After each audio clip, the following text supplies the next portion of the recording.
Yo estoy grabando. Ahí sí, listo. Gracias. Acá tenemos, ¿cierto? Bienvenidos a todas, a todos, todos de los diferentes países, como estábamos conversando. Este es el curso de investigar a publicar. Es un sueño, la verdad, que tenemos hace bastante tiempo, tanto desde la revista chilena de enfermería, como del departamento mismo del cual la revista es parte, ¿ya? Este curso es de carácter teórico, ¿ya? Pero vamos a hacer una aplicación en los trabajos. Entonces, quienes no tengan los tiempos de trabajo autónomo, o muchos que han preguntado que no se sienten preparados para hacer los dos trabajos, pueden solamente asistir hoy día martes y el día jueves y tienen sus certificados de asistencia, y quienes lo deseen pueden realizar ambas actividades de evaluación para tener el certificado con calificación por un total de 20 horas, porque así ya se estructura. El objetivo general es que adquieran herramientas para escribir artículos científicos conforme a los requisitos académicos estandarizados en el área de la salud, ¿ya? A todos les hemos enviado el programa, es cierto, como les decía, ahora les vamos a ir dejando ya casi a la mitad de la mañana el link de asistencia, y a medida que se inscriban en el link de asistencia les va a llegar la pauta del trabajo número 1, que es el 20%, que consiste en hacer una página frontal. Ya eso lo vamos a ver durante la mañana, pero consiste en que ustedes elaboren en definitiva esta página, primera página, que es la que se envía los artículos. Y el día jueves lo mismo ocurre para quienes hayan asistido hoy día y además asistan el día jueves. Se les va a liberar, una vez que marca la asistencia, la tarea final, que es hacer ya un trabajo un poquito más elaborado de un artículo, que sería la metodología. ¿Ya? Ya hablamos de la certificación. La responsable del curso soy yo, que soy Denise Parra Giordano. Yo soy doctora, magíster y enfermera también, que es lo más importante acá en la universidad, y directora de la revista. Y nos ayuda, ¿cierto?, en la coordinación la doctora Emiliana Ramírez, que es quien va a inaugurar, ¿cierto?, con la primera clase, y también es la directora del departamento de enfermería. Los docentes participantes, tenemos gente desde las revistas de las revistas académicas de la Universidad de Chile, que es Cristian Calabrano. También está el profesor, ¿cierto?, Felipe de la Fuente, de acá de nuestro departamento, Esmerita Opaso, que es la subdirectora del departamento de enfermería, Margarita Poblete, que es la encargada del magíster en enfermería de la Universidad Católica del Maule, y también está María Angélica Saldía, que es parte de nuestro comité editorial y nuestro claustro académico en el departamento. ¿Ya? El programa, como saben, tiene un link para hoy día y otro para el jueves por las asistencias, solo por eso están diferenciados, ¿ya? Y quisiera saber si hay alguna pregunta, alguna consulta para que podamos iniciar. Denise, tengo una consulta. Sandra. ¿Los trabajos son individuales o en grupo o en Sí, pareja? todo es individual, todo es individual. ¿No puede Sí, ser en porque pareja? no, porque la idea es que cada una adquiera las competencias, porque en definitiva ese es el objetivo general, es adquirir herramientas para la escritura de artículos. Entonces, siendo, como les decía, este es un sueño que tenemos hace bastante tiempo, que es el curso, y sentimos que es una necesidad nacional, ¿ya? No solo de nuestro departamento, ¿cierto? Esta de adquirir herramientas, y por lo mismo hicimos esta primera versión en forma gratuita. Sentimos que hay que hacerlo y hay que capacitarse, y agradezco mucho en todo caso la consulta de la colega, porque habla de este temor grande que existe en la escritura, de que cuando uno parte es difícil. Sí, a todos nos han rechazado artículos, a todos nos dicen que no es la revista correcta, que no es el artículo, que no es la sección, que cambiémoslo de sección. Entonces, habla mucho, ¿cierto?, esta consulta de la colega, de este temor de cruzar el río. La invitación que nosotros tenemos ahora es que se atrevan, hay que lanzarse, les vamos a dar las herramientas. La idea es que aprovechen ambos trabajos que tienen que hacer para que de verdad hagan la página, que es la primera que se manda, y este artículo que van a empezar desde la metodología, después ojalá lo completen y lo puedan enviar a nuestra u otra revista, ¿sí? En definitiva, nosotros lo que buscamos es que haya más publicación, tanto disciplinaria en enfermería como en ciencias de la salud en general. Así que la invitación es esta, la invitación es a tirarse, a lanzarse, a aprovecharse que estos son trabajos, ¿cierto?, internos. Nosotros les hacemos los comentarios, así que, ¿no? Andrea, ¿tiene levantada la mano? Sí, hola. Bueno, primero agradecer esta instancia, qué bueno que alcanzamos a tener cupo. Y mi pregunta es sobre el Google Form de cada sesión. ¿Lo van a enviar por este chat? Sí, por el chat. Ah, Sí. perfecto. Sí, Ya, ya que no se había me enviado. entendido. Sí, a mitad de mañana lo vamos a colocar para colocar la asistencia y así en el recreo les enviamos la tarea. Perfecto, muchas gracias. Vamos, coordinados. Ahí dejamos de presentar, estaríamos con la presentación del curso y vamos a dar inicio, ¿cierto? Para que partamos, como yo les decía, de acuerdo al programa. Vamos a iniciar con la coherencia de la investigación científica. Miss Liana, ¿puedes ver si...? Sí, que debiera poder, si soy co-host, debo poder compartir. Bueno, primero, buenos días a todas y todos y todes. Muchas gracias por estar acá, por conectarse y también por, bueno, por compartir la experiencia y la vivencia de cada uno y una.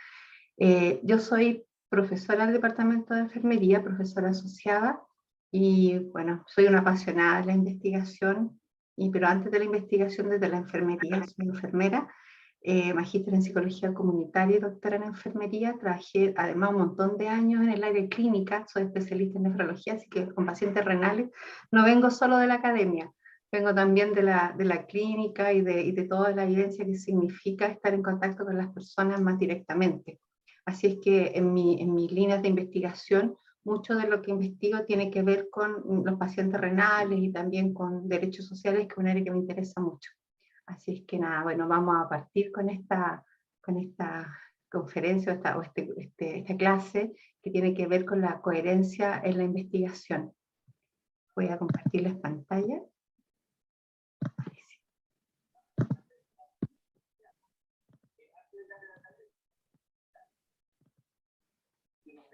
¿Por qué? Primero tenemos que pensar por qué hacemos ciencia, por qué investigamos, por qué necesitamos publicar.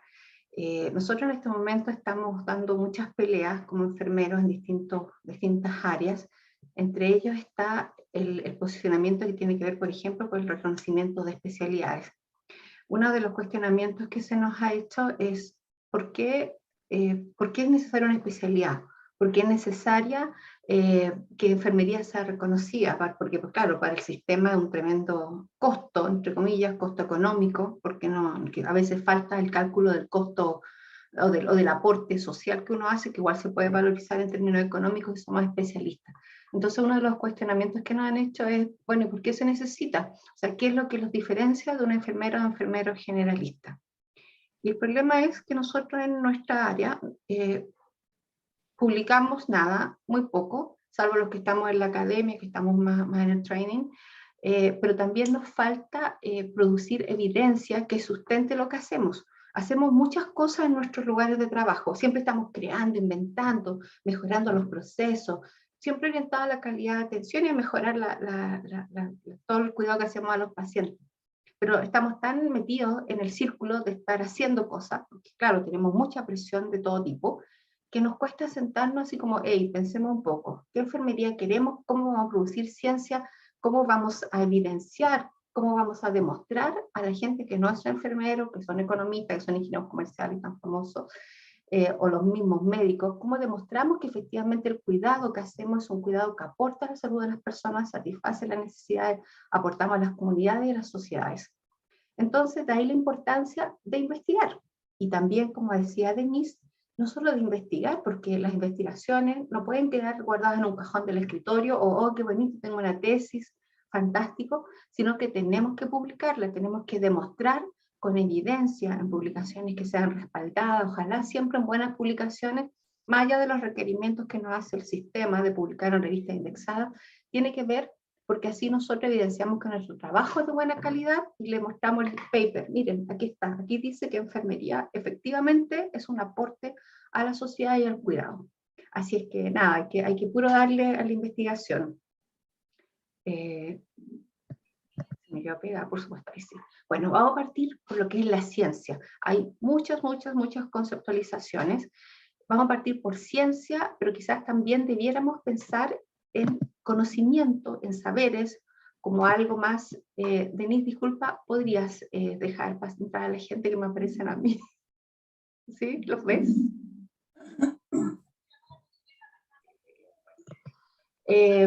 Ya, entonces debiéramos quizás definir un concepto mucho más amplio, que no es solo ciencia, también es conocimiento y también saberes, porque tiene que ver con el respeto de la tradición, con el respeto de la experiencia de las personas y el rescate de la vivencia, de ponerle voz a los que no han tenido voz por mucho tiempo.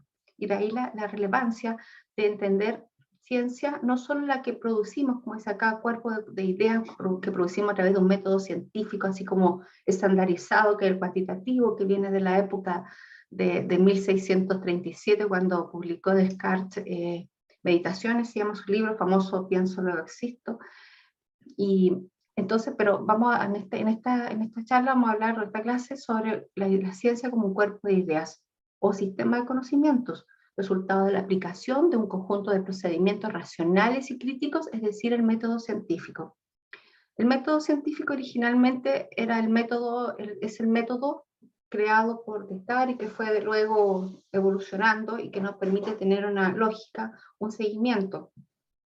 Ahora, el método científico no es solo uno, no es solo el que viene del positivismo o de lo cuantitativo, sino que también tenemos métodos científicos que se rescatan de la vivencia, de la experiencia, de la transformación social, y que eso también es método, y también hay un respaldo desde la lógica detrás, que debe ser traspasado y mostrado a través de las publicaciones.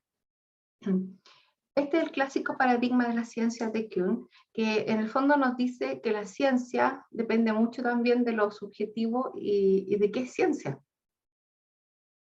¿Cómo nosotros hacemos ciencia? ¿Cómo hacemos ciencia desde la enfermería? Hay una teoría. En algún momento estuvo muy de moda y muy en boga autocuidado de Oren.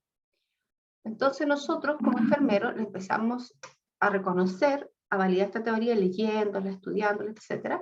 Entonces se supone que esta teoría, que es la teoría del autocuidado, esto es un ejemplo solamente, podría ser cualquier teoría, estoy hablando desde enfermería. Entonces nosotros decimos, oye, sí, esta teoría sirve porque fortalece, empodera a las personas, fortalece, bueno, hay otras críticas que tienen que ver con que da toda la responsabilidad a las personas de autocuidado y le quita el rol a la sociedad y a los gobiernos, a los estados. Entonces nosotros decimos, bueno, esta teoría es fantástica, la vamos a usar porque soluciona otros problemas, participación, empoderamiento. Entonces nosotros como científicos, porque cuando hacemos ciencia somos científicas, nosotros cuando investigamos somos científicas, nos convence que es útil. Oye, si en realidad sirve, entonces vamos y todos estudiamos Oren, seguimos tal cual, con Oren.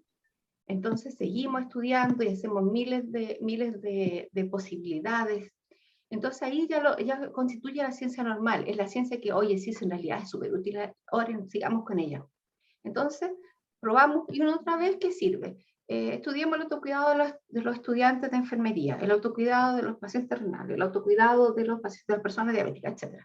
Entonces llega un momento en que irrumpe una nueva teoría y decimos, oye, mira, aquí está interesante Watson. Entonces le damos con Watson y seguimos con Watson.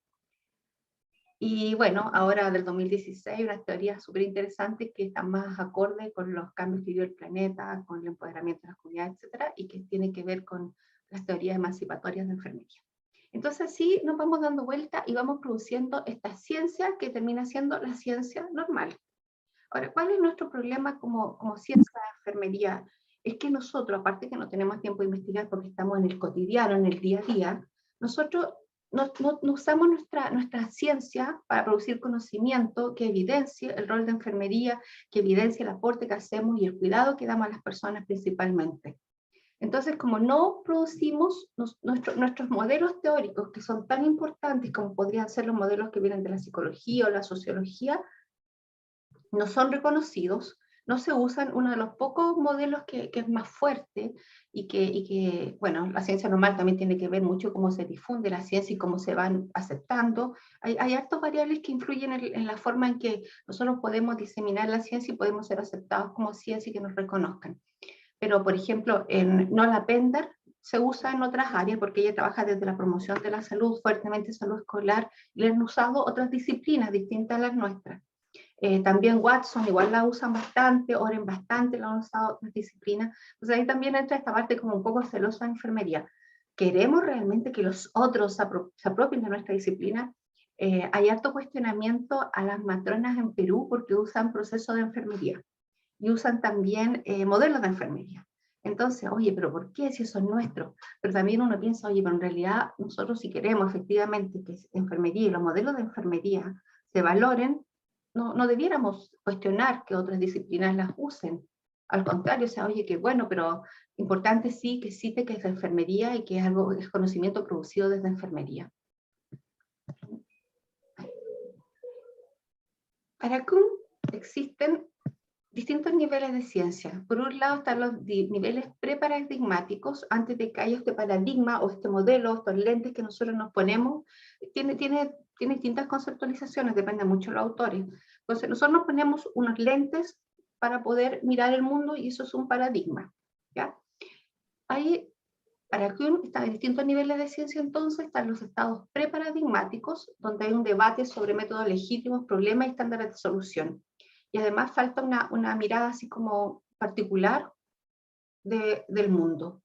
Y cuando nosotros entramos al estado paradigmático, cuando ya tenemos estos modelos, estoy usando sinónimo paradigma de modelo, cuando ya emerge esta ciencia normal que es aceptada por la comunidad científica, entonces emerge un paradigma dominante y los miembros de la comunidad académica o de investigadores, ojalá se pudieran hacer en cada centro de salud, en cada hospital, centros de investigación de cuidado.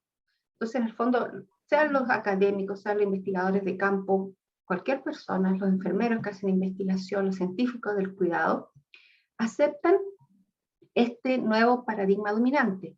Se presenta el conocimiento entonces como artículos de investigación, que es lo que van a hacer ahora, van a sacar unos fantásticos artículos de investigación en revistas científicas, más que en libros, y el desarrollo de un lenguaje que no es comprensible para los no iniciados. A ver, la ciencia como la investigación en publicaciones científicas, académicas, va en un lenguaje que es distinto. Nosotros no escribimos igual una columna de opinión en el diario que un artículo científico. El lenguaje, la estructura, la fundamentación es absolutamente distinta. Y por eso ahí recién hablamos nosotros de ciencia, cuando escribimos en artículos en una revista. Ahora ustedes podrían decir, oye, pero en realidad están los saberes, está el conocimiento popular, están los saberes tradicionales, ancestrales.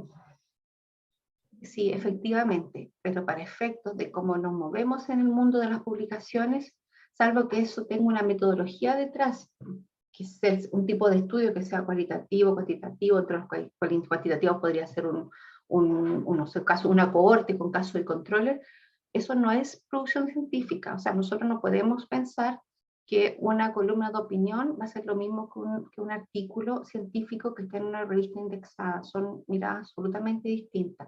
De hecho, no podemos usar como para justificar la importancia de la especialidad de enfermería, por poner un ejemplo, por una columna de opinión. ¿Sí? Entonces, ¿cómo nosotros desarrollamos teoría o desarrollamos la ciencia y la investigación? Hay muchas formas de pensamiento, aquí voy a mostrarles 3 nomás que son las que más se usan, pero podemos tener pensamiento poético, por ejemplo, metafórico, que son otras miradas desde las teorías del pensamiento que no viene el caso de revisarlas una por una. Los razonamientos que nosotros más usamos y que deben quedar presentes en la investigación y deben ser súper coherentes con el paradigma de ciencia bajo el cual estamos trabajando, tenemos el razonamiento deductivo cuando vamos de lo general a lo particular. Nosotros en el área de salud usamos mucho el razonamiento deductivo, porque por ejemplo estudiamos algo muy macro. Mi área es la nefrología, así que los ejemplos que yo les voy a poner van a ser fuertemente ligados a la nefro.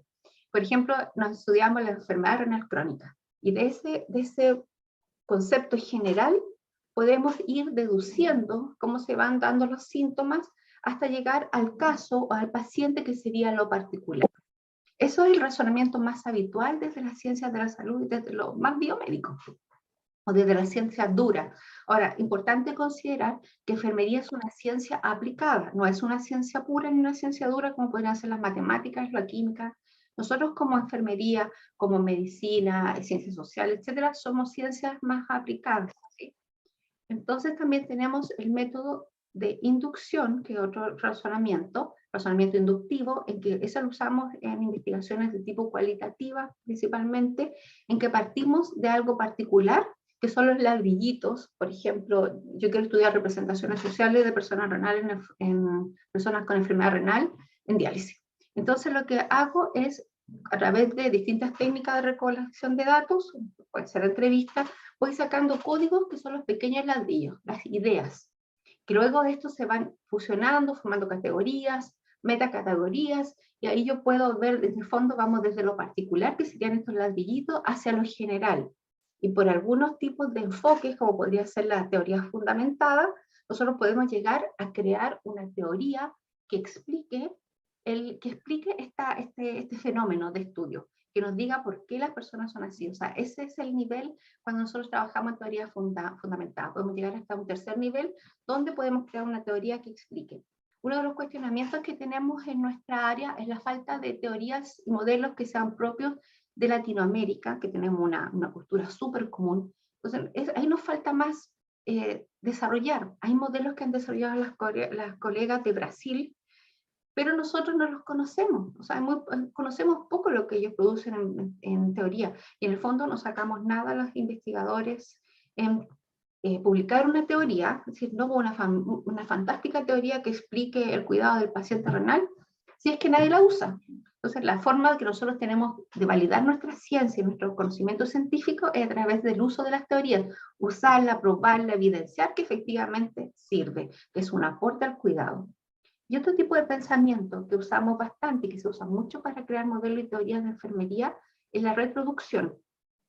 La reproducción es, esta es la definición como del libro, la abducción o reproducción o abducción, tiene los dos nombres, prepara para lo inesperado, pero se basa en una idea de regularidad encubierta en todos los fenómenos, porque al producirse un determinado hecho inesperado, al tratar de comprenderlo, se busca intuitivamente una explicación. En el fondo, lo que hace la reproducción o la abducción es encontrarse teoría 1, por ejemplo, a mí me gusta harto trabajar con Travelby.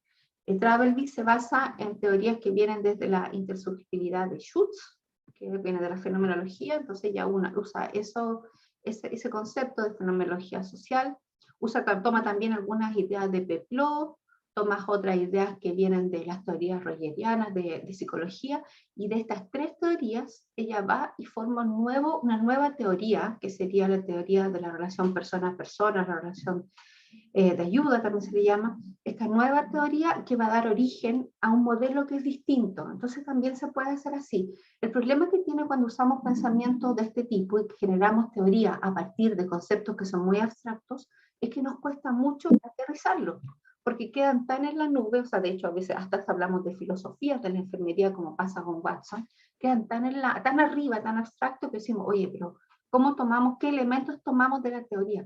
Ahora, es importante mencionar que nosotros cuando trabajamos con modelo y teoría en investigación, nosotros no es necesario que tomemos toda completa los elementos que conforman la teoría o la filosofía. No es necesario tomar todo, nosotros podemos justificar, podemos seleccionar desde la lógica y la coherencia de la investigación, podemos seleccionar algunos elementos de la teoría, y esos son los que nosotros justificamos, y en la metodología decimos, oye, vamos a tomar estos elementos por esta razón, y en el momento de hacer la investigación como tal, el trabajo de campo, nosotros vamos puede ser por pensamiento deductivo, razonamiento deductivo, vamos tomando los elementos que tributan a esos parámetros que definimos desde el modelo de teoría que estamos usando.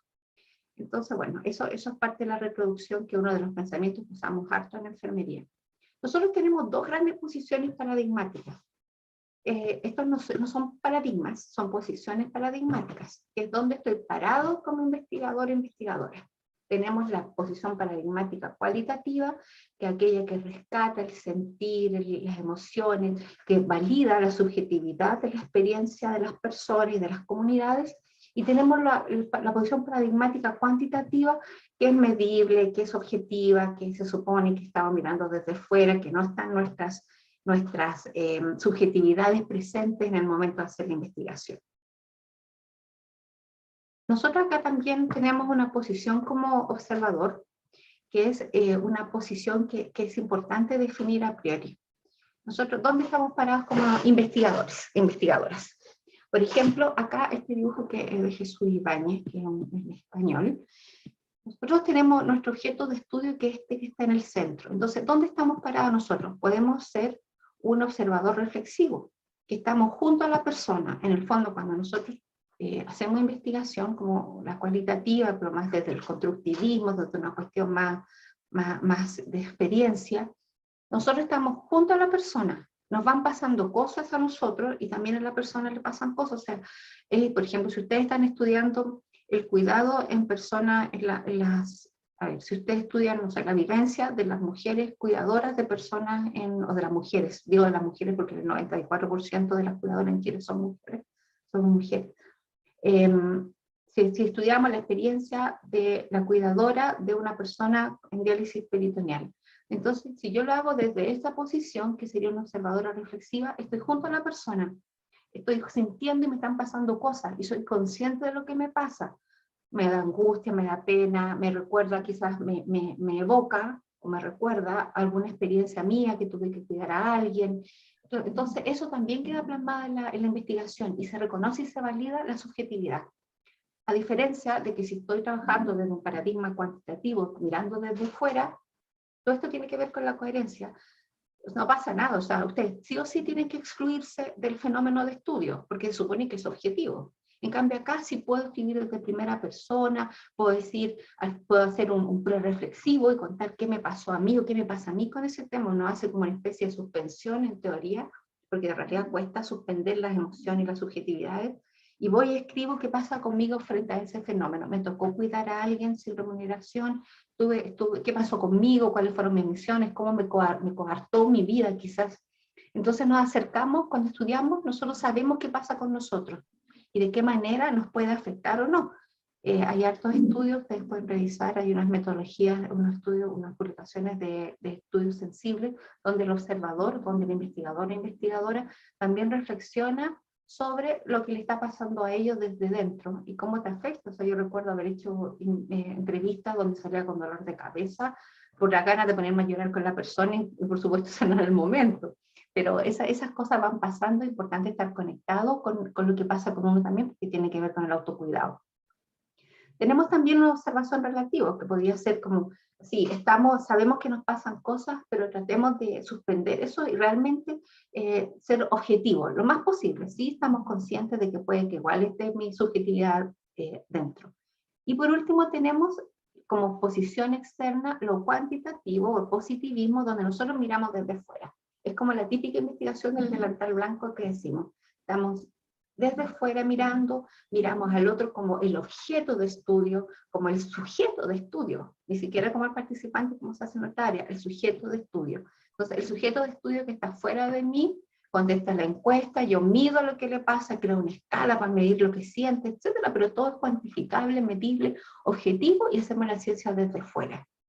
Eso también es importante cuando hablamos de la coherencia, tener claro cuál es mi posición frente al fenómeno. ¿Dónde voy a estar? ¿Voy a estar parado adentro, como adentro afuera, o voy a estar definitivamente afuera? No quiero que parezca que hay un cuestionamiento a la ciencia dura o a la ciencia objetiva, es fundamental, porque de hecho no tendríamos los avances que tenemos si es que no se hubiese hecho ciencia como esa, como pasa con las vacunas, por ejemplo, actualmente con la COVID. Pero sí es importante tener todas las miradas, la mirada cualitativa del sentimiento, de la emoción, la mirada cuantitativa de quién medimos, porque si no lo sabíamos ni siquiera los parámetros normales de las personas, respecto a un examen de sangre, por ejemplo, y también los métodos mixtos en donde combinamos las dos miradas. Así es que súper importante, los enfermeros no somos ni cuali ni cuanti, los enfermeros somos absolutamente mixtos, porque medimos, pesamos al hijito, a la guagua, como decimos en Chile, guagua, pero también nosotros sentimos y nos conectamos con la persona desde su parte cualitativa, desde su experiencia y su vivencia. Esto es algo que me encanta, que son los paradigmas en ciencia. Si ustedes buscan en Google o en Google académico los paradigmas en ciencia, van a ver que hay distintas miradas, que hay pueden aparecerle muchas miradas, y eso no es que una mirada o una forma de entender el paradigma de ciencia sea mejor que otro, de ninguna manera. Ustedes tienen que cuando decidan trabajar, desde escribir, tienen que pensar a priori cuáles van a ser mis autores de referencia. Yo trabajo hace, no sé, 10, 12 años con la escuela de Norman Densing, con Urbana Champaign, en Illinois. Entonces sigo su literatura y los sigo a ellos, y creo que esto es uno de los modelos que mejor explican las distintas formas de hacer ciencia. En esto ustedes pueden ver que él plantea que hay 5 paradigmas. Esto es del 2017, que es la última publicación que ellos han hecho de este tema. Antes, hasta el 2016, ellos planteaban que habían 4. Pero como van cambiando las sociedades, van cambiando los países, nosotros nos vamos cambiando también la forma de entender el mundo. En eso es súper dinámico, así que tenemos que ser muy mente abierta y aceptar los cambios que se van viniendo y decir, oye, no matricularnos con un solo modelo de enfermería. No, nosotros aquí en esta escuela somos full OREM, o somos full, no sé, Calista Roy, que hay escuelas en Colombia que tienen eso. Nosotros tenemos que tener una mirada amplia, pensar cuál es la mejor aproximación que nos hace, que podemos tener para hacer ciencia. Ahora, nosotros tenemos siempre que referenciar, cada párrafo, cada idea tiene que estar referenciada, salvo que sea una idea propia. Nosotros, si vamos a trabajar en paradigma de ciencia, no podemos inventar algo nuevo, no podemos decir, no, yo voy a usar esto y esto y le voy a poner mi nombre. No, o sea, eso no es hacer ciencia. Eso podríamos hacerlo, pero cuando hay una publicación que respalde, después nos citamos. Entonces, en mi caso trabajo con Dewey Lincoln, que son estos 5 paradigmas, no es el paradigma que hay en ciencias. Ustedes pueden buscar otro que les guste, lo importante es que lo referencien, lo fundamenten y lo justifiquen desde la elección. Entonces, Dewey Lincoln, que la Yvonne Lincoln, ellos trabajan desde 5 paradigmas, que son el constructivismo, el participativo, el positivismo, el pospositivismo y la teoría crítica. El positivismo es lo que hemos trabajado por 450 años, que es lo cuantitativo, así full cuantitativo, que es lo que medimos, pensamos que hay una realidad objetiva que está afuera, que es medible, que es cuantificable, que el objeto de estudio está lejos. Ese es el positivismo. Si se fijan, es un solo paradigma de la ciencia, pero por otro lado tenemos 4 paradigmas que son de tipo cualitativo, porque el positivismo es cuantitativo. Cualitativo, como por ejemplo acá tenemos el pospositivismo. El pospositivismo toma elementos del positivismo en el sentido de que también tiene la intención de que se haga ciencia, comillas, objetiva. Ahí nosotros triangulamos para estar de acuerdo con nuestros colegas que pensamos lo mismo, tratamos de tener una línea así como más o menos clara. Se dice en una frase como bien típica, que en el positivismo nosotros damos por hecho que todo es transferible y generalizable, por lo tanto todas las ovejas son negras. En el pospositivismo nosotros decimos, sí, todas las ovejas son negras, sí, puede ser todo transferible, pero también hay una que otra que es blanca. Entonces, sí, la realidad es asequible, pero no es algo así como total. Esa es la idea del pospositivismo. A veces hay autores que cuestionan que esto sea cualitativo. De hecho, dicen, no, esto es cuantitativo porque se basa en el cuantitativo. Pero para efectos de estos autores, el pospositivismo se considera cualitativo. Nosotros en salud nos acomoda harto el pospositivismo, porque toma elementos que son duros, elementos como del razonamiento deductivo, pero también lo tomamos también desde lo inductivo. Entonces no nos resulta difícil triangular, nos resulta bastante cómodo desde la lógica y desde la coherencia del pensamiento. Tenemos también el paradigma constructivista, es este que nosotros estamos anexados, vinculados desde la emoción, es absolutamente cualitativo, y acá nosotros construimos en conjunto con el resto de las personas y de las comunidades. O sea, aquí se entiende que la realidad es algo que se construye en forma paralela, que vamos todos construyendo y una co-construcción colectiva. Aquí no hay verdades absolutas de ninguna manera. Cuando nosotros, es como por ejemplo, y tiene que ver acá con las interpretaciones, fuertemente, muchas interpretaciones. Si una persona va caminando y se tropieza, una profesora, si yo estuviera con usted en el aula ahora, si voy caminando y me tropiezo, pueden haber múltiples interpretaciones, dependiendo también de qué pasa conmigo como persona. Alguien puede pensar, oye, la profe se cayó porque está cansada, o qué mala la construcción de la universidad, tiene el piso irregular, por eso se cayó. Puede pensar, hoy la profe a lo mejor se tomó un pisco sour en el desayuno, entonces se mareó. Eso tiene que ver cómo vamos construyendo las realidades, cómo vamos construyendo en conjunto, y una co-construcción, y está todo mezclado. También tenemos, por otro lado, el paradigma de la teoría crítica. Este paradigma viene con son todas las teorías, agrupa todas las teorías, todos los enfoques de teoría, las perspectivas que abogan por una transformación social profunda. Aquí están, por ejemplo, los modelos los enfoques de raza, los enfoques de feminismo, el neomarxismo, todo lo que va hacia una transformación social. Y parte desde una premisa, de un supuesto de que hay poderes fácticos, que hay una lucha de poder y que es necesario transformar eso para hacer una sociedad más justa, más democrática, más participativa. Esa es la teoría crítica. Y tenemos también, por último, que les pongo al último, el paradigma participativo, porque fue el que se agregó al final de 2017, a raíz de cómo van cambiando las sociedades, cómo se fortalece el empoderamiento de las comunidades de nuestros mismos pacientes, por agrupaciones de pacientes. Se crea este paradigma participativo en el cual se habla de que la realidad puede ser objetiva o puede ser subjetiva. Aquí podemos usar como técnica de recolección de información los métodos más cuantitativos, los más cualitativos, las técnicas de entrevista, una encuesta. Es bastante una mezcla importante de elementos que nos permiten alcanzar esta realidad, que puede ser subjetiva, puede ser objetiva. Habla mucho en este paradigma de la cosmovisión, incorpora todos los saberes, es un paradigma bien bonito como para poder usarlo, desde lo comunitario y desde el empoderamiento de las personas. Bueno, la teoría crítica, importante, se me fue mencionar que ellos ven como una realidad objetiva afuera, o sea, hay materialismo. Aquí la subjetividad, dependiendo del enfoque, podría estar presente, pero en general se trata de que hay una realidad objetiva que sí o sí hay que cambiarla, es necesario cambiarla. Denise, ¿estás ahí? Que no veo a nadie. ¿Sí?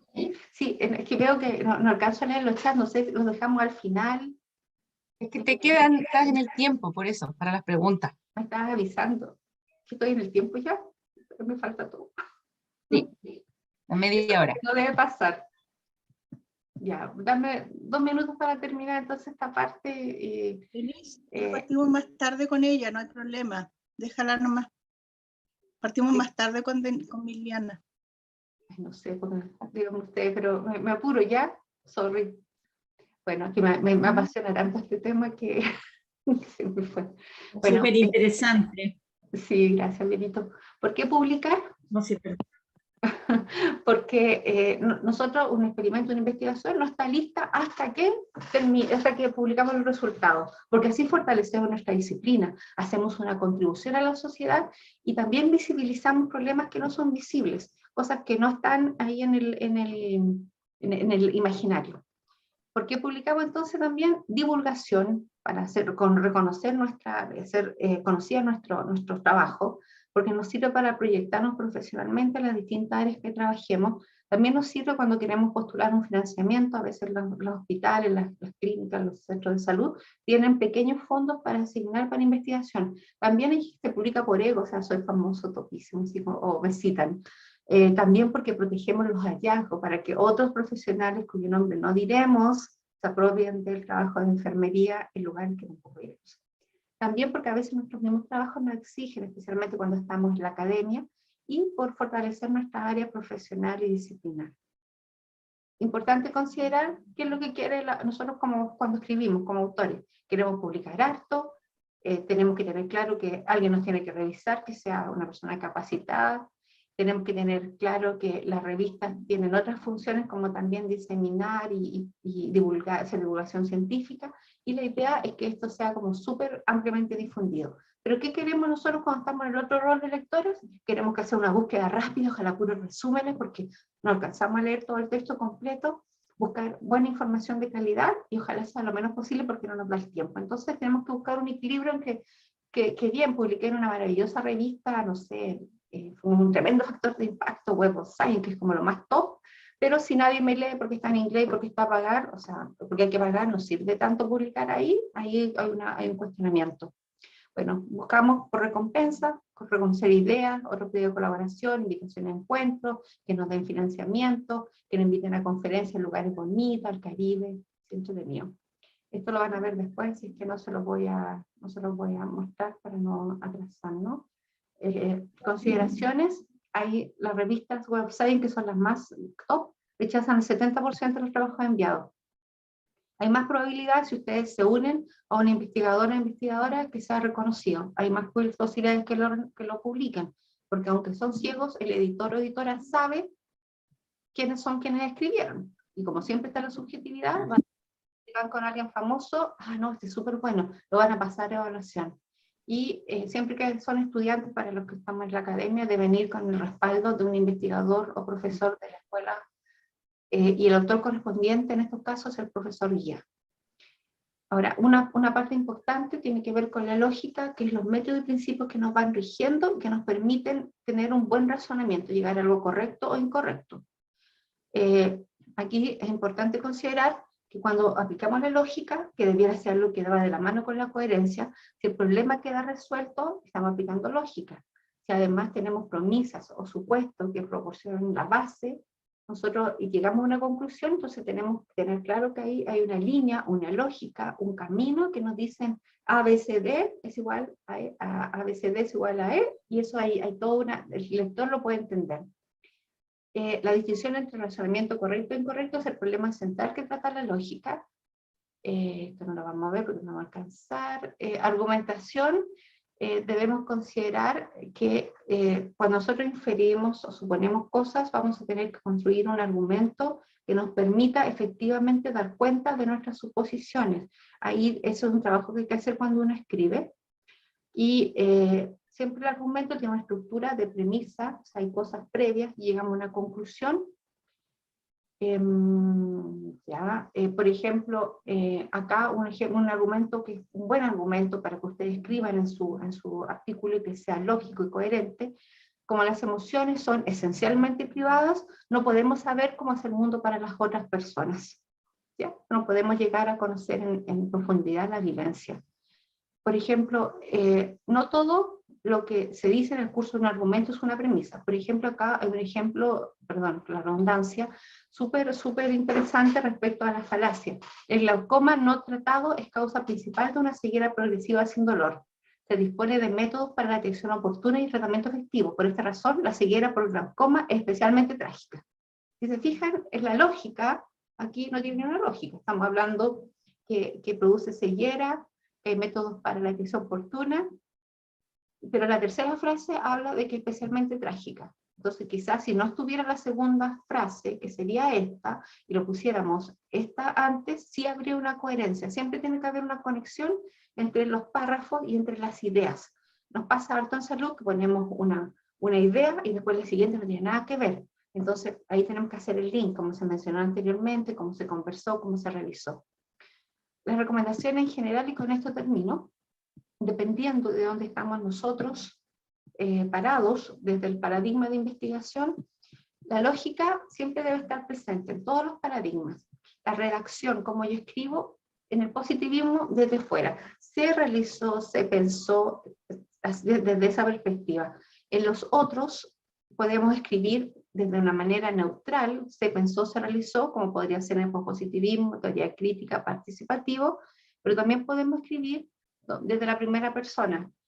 Yo pensé que nosotros creímos que, al igual que en el constructivismo, que ahí siempre podemos escribir desde el yo, más que desde afuera, porque estamos construyendo en forma colaborativa. Las metodologías, positivismo siempre es quanti, y los otros cuatro siempre son quali. Tipo de pensamiento, el positivismo siempre es deductivo, ojo con eso. En cambio, en la cualitativa puede ser inductivo o deductivo, en el caso del positivismo, perdón, la quali puede ser inductivo, deductivo y transductivo, en constructivismo, teoría crítica igual y participativo igual. La ontología tiene que ver cómo yo veo la realidad. Entonces el positivismo dice que la realidad es objetiva, en cambio en el positivismo dice que la realidad puede ser objetiva o subjetiva, o sea, puede ser real, medible, o puede ser que no. El constructivismo dice que siempre la realidad es subjetiva, en la teoría crítica la realidad es objetiva y subjetiva, y el participativo objetivo y subjetivo. Y por último, la posición del investigador puede ser, en el positivismo siempre estoy afuera, mirando desde afuera. En el pospositivismo puedo estar afuera o adentro.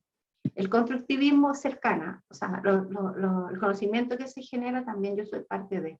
La teoría crítica puede ser distante o cercana, y en el participativo de igual forma. Por eso es importante definir la posición de la investigadora e investigadores. Esto no lo vamos a ver porque no va a alcanzar. Acá lo importante es la concordancia y la coherencia. O sea, me defino yo en mi posición paradigmática. ¿Dónde estoy? ¿Cuál y cuánti? ¿En qué paradigma estoy parado? Luego, sobre eso diseño la metodología, que es lo que vamos a ver mañana, y también selecciono la técnica de recolección de datos. Por ejemplo, si estoy trabajando desde el constructivismo, de ninguna manera puedo pasar una encuesta al paciente. De ninguna manera. O sea, eso no tiene ninguna coherencia desde la investigación. Si yo voy a trabajar desde el constructivismo con un enfoque fenomenológico, estudio de la vivencia y viene de la filosofía, tengo que usar sí o sí una entrevista fenomenológica, que es distinta a una entrevista semiestructurada, en profundidad. Entonces, todo eso es la coherencia. Si voy a trabajar desde la fenomenología y necesito entonces hacer análisis fenomenológico de datos, no cualquier análisis. Entonces, así nos vamos construyendo. Ahora, esto no es algo que uno aprende de un día para otro, uno lo escribe, lo realiza y así vas creando, vas practicando. Lo que uno hace habitualmente cuando parte escribiendo, pide apoyo a metodólogos. O sea, si es Quanti, pido apoyo a un metodólogo o metodóloga Quanti, si es Quali, lo mismo, alguien que sepa del área, porque hay hartas, en una clase de 40 minutos uno no va a aprender a tener toda esta lógica de pensamiento que hay detrás. Pero sí te va a servir como un pincelazo y también sirve para pedir ayuda. Lo otro que pueden hacer cuando uno escribe es bajar un paper de la revista donde yo quiero mandar mi artículo y en el fondo está aceptado, es copiar la estructura, en un sentido no piratear obviamente ni plagiar, pero ellos le pusieron esto y lo otro, puedo usar el mismo enfoque. Y bueno, eso lo vamos a ver y eso.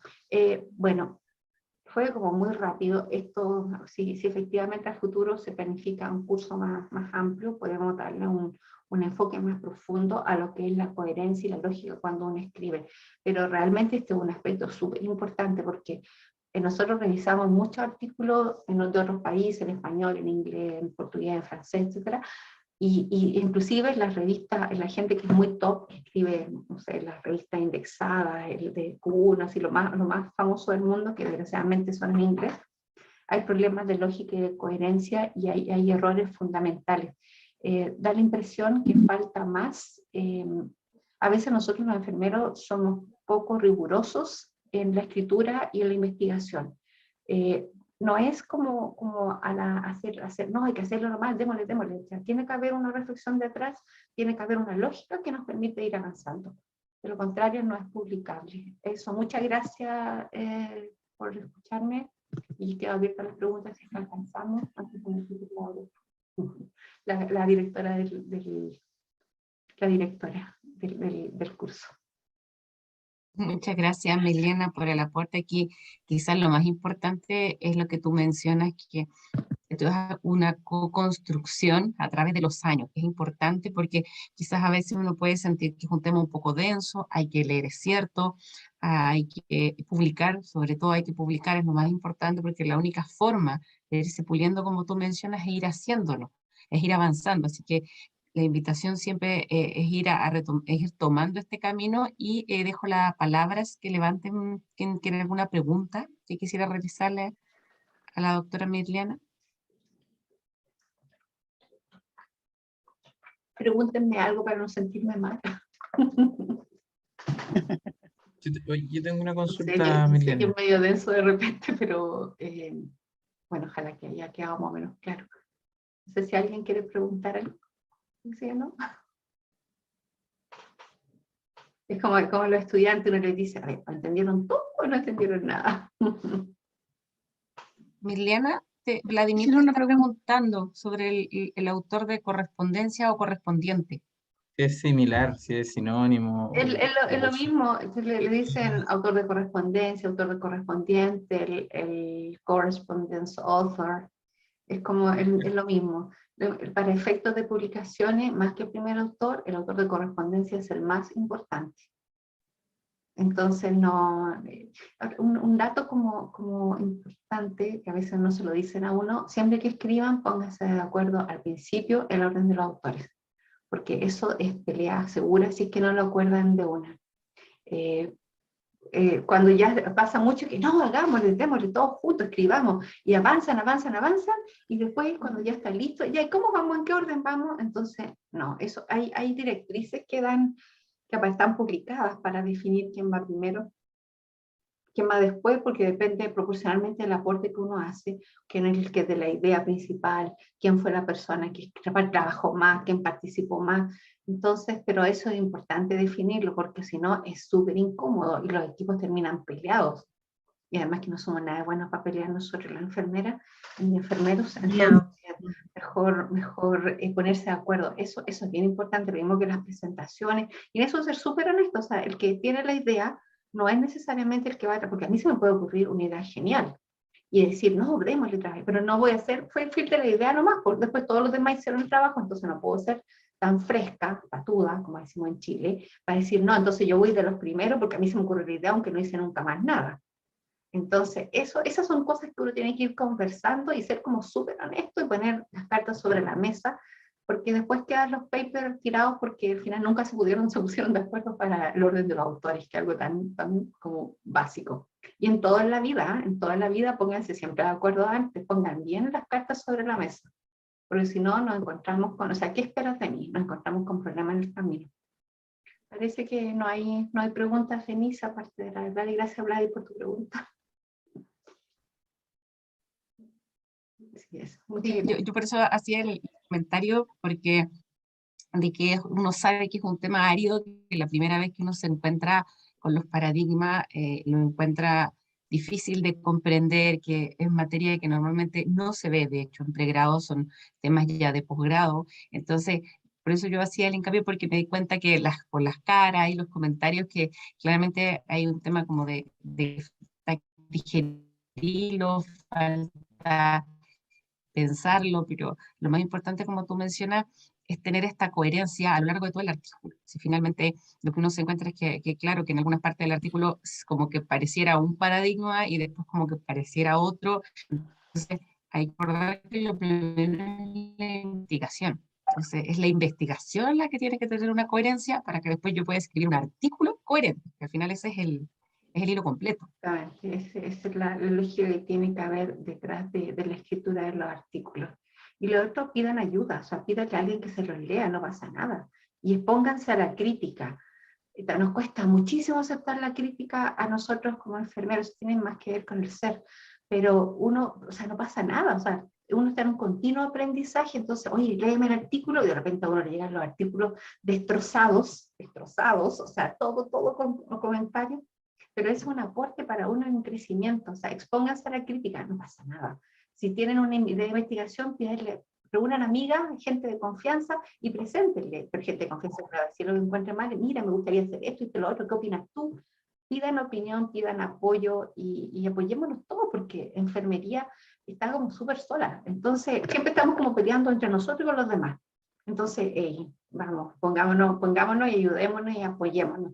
Y formen grupos de investigación y sean cohesionados y vayan turnándose la primera autoría para la gente que es más relevante, más importante el tema de la autoría. No solo la academia sí es relevante el tema de la autoría principal, pero uno si tiene un equipo te vas turnando, proporcional al trabajo. Ya, muchas gracias, Denise, muchas gracias a todos y todas por escuchar. Gracias, Milena. Muy buena la presentación. A ti, Mirliana. Igual Mirliana va a estar con nosotros el día jueves con el corazón del artículo, que es metodología. Así que quizás si de aquí al jueves alguna cosa por ahí tienen, se la podemos preguntar. Bueno, ahora vamos a dar paso a la segunda presentación, que ya vamos a meter un poco más de lleno, y lo pusimos de hecho como segundo tema por lo mismo, pensando que es como de qué se trata esto de la publicación, el proceso editorial, ya que nos lo va a exponer la Merita Opaso, que como hablamos ella es subdirectora del Departamento de Enfermería, además de ser miembro de nuestro equipo editorial. Ella es magíster en salud pública y enfermera, una larga trayectoria, y ella nos va a hablar ahora de este proceso editorial, qué es lo que ocurre detrás de las revistas, o sea, tras bambalinas, eso en definitiva, qué pasa detrás. Merita, ¿puedes compartir pantalla?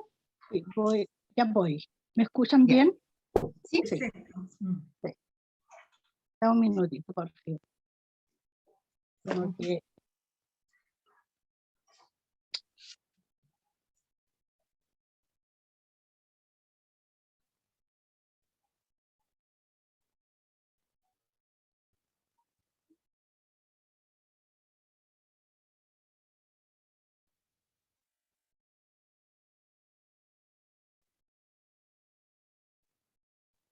Está un poquito sensible mi computador. Hola, muy buenos días a todos y todas. Ya me presentaron, así que no necesito más presentación que ella. Y en el día de hoy me corresponde comentar con ustedes sobre el proceso editorial. Es un tema más, diría yo, un poquito más técnico de lo que lo mencionó, de lo que trabajó Mirliana, y un poquito el aterrizaje de cómo hacemos y qué debemos presentar para que nuestros trabajos sean realizados por un comité, ¿ya? En este caso vamos a hablar en términos muy generales de lo que es el comité editorial y los requisitos, digamos, para que nuestras publicaciones puedan ingresar. Como bien decía Denise, ya trabajé mucho tiempo en distintas áreas y nos pasa eso, también lo que mencionaba Mirliana, que hacemos mucho, incluso investigamos y no publicamos. En la academia uno aprende a poco a publicar, pero también nos cuestan los tiempos. Así que esto que nos pasa a todos también me pasa a mí. Y hay que darse un tiempo y que cuesta muchas veces, ¿ya? Así que voy con ustedes ahora y hago mi presentación. No sé si se está viendo, ¿sí? ¿Se ve o no, Denise? No. No se ve. Ya, déjame ver. ¿Qué pasa? Algo pasa. ¿Por qué no lo puedo? Un minutito. Me parece que sí.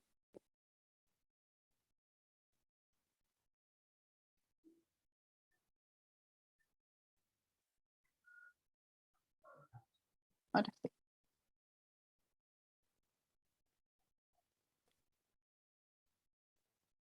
Creo que ahora sí, ¿verdad? Sí. Sí. Ya, ahora sí. Voy a molestar un poquito. Entonces vamos a hablar del proceso editorial. Algunos ejemplos están mencionados desde la revista chilena de enfermería y otros de otras revistas también. ¿Bien? Vamos a avanzar. Bueno, el equipo editorial habitualmente en todas las revistas está conformado por un editor jefe, en este caso en nuestro caso es Denise, y que es el responsable de llevar la revista y cumplir con la calidad y además avanzar en las indexaciones de una revista, entre otras. Y por supuesto conformar equipo con el resto del equipo editorial. En algunos lugares tenemos también, algunas revistas tienen editores asociados, ¿ya? Que trabajan muy junto con el editor encargado y editores invitados, muchas veces para traducciones. El consejo editorial, que en algunas oportunidades, en alguna revista lo nombran como consejo de redacción, que en buenas cuentas el equipo de arbitraje, que es donde se realizan las revisiones, ¿ya? Y que vamos a verlo más adelante. Y el comité científico está dado habitualmente por profesionales que tienen, son expertos en algunos temas que se les consulta de acuerdo a los documentos, en este caso, ¿no es cierto?, los informes que se envían para revisión, ¿ya? En el consejo editorial habitualmente hay de más de alguna profesión, de varias profesiones y habitualmente también de distintos países. Entonces estos manuscritos son enviados para este equipo editorial para su revisión.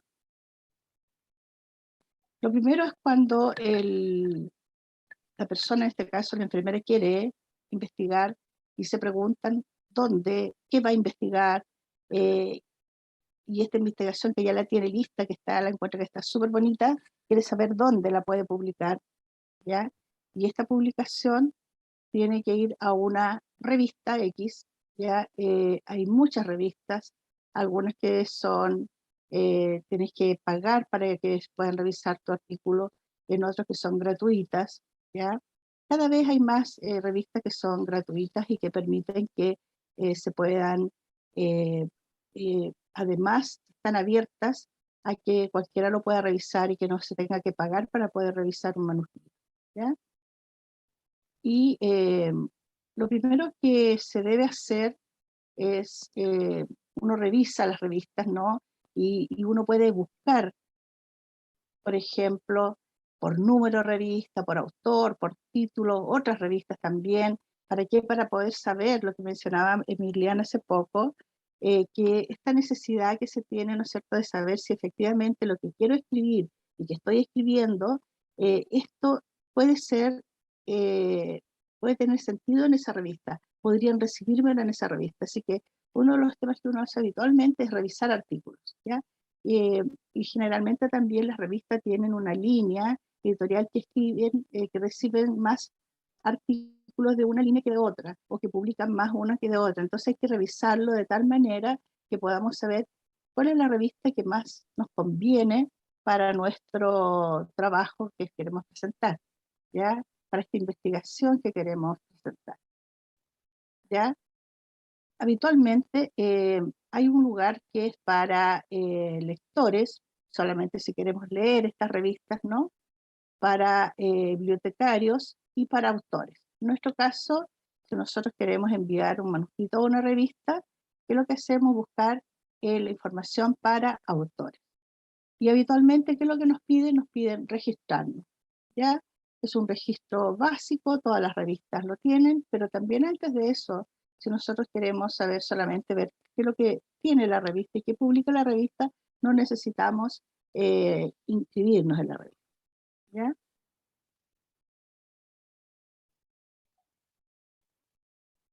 Y qué es lo que cuando nosotros ingresamos como autores, nos van a orientar para la presentación de artículos. Nos van a decir, y tienen un listado que uno revisa que a veces pareciera ser tremendamente complejo de poder cumplirlo, pero a medida que se trabaja con otros, a medida que alguien te apoya en esto, habitualmente el primero es más complejo de enviar, pero ya luego, una vez que ya conoce estas formas, habitualmente la mayoría de las revistas piden más o menos lo mismo, con algunas diferenciaciones, por lo tanto, ya cuando se publica por una primera vez, ya sea como en un grupo, en un equipo, uno va aprendiendo y ya después se facilita mucho más este trabajo de enviar este artículo.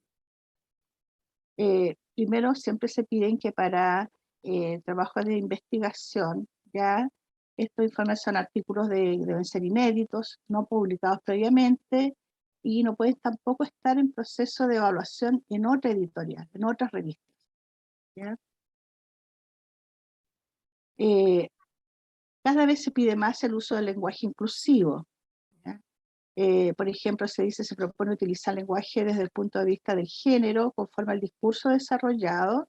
Por ejemplo, se sugiere utilizar la enfermería en vez de las y los enfermeros, que eso dificulta la lectura. Las personas involucradas en vez de los y las involucrados. Entonces, eso también te van orientando cómo puedes hacer mejor tu artículo.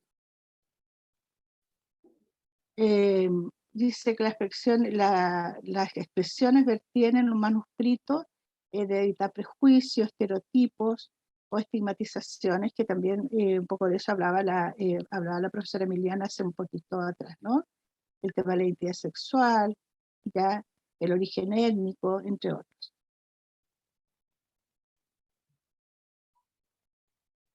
La estructura de los manuscritos. Independiente de la sección, la primera página de todos los artículos se estructura de la siguiente forma. Hay un título que debe dar cuenta del trabajo y no exceder 20 palabras, habitualmente en distintos idiomas, español, inglés y portugués. El nombre de los autores, la afiliación, el ORCID de cada autor.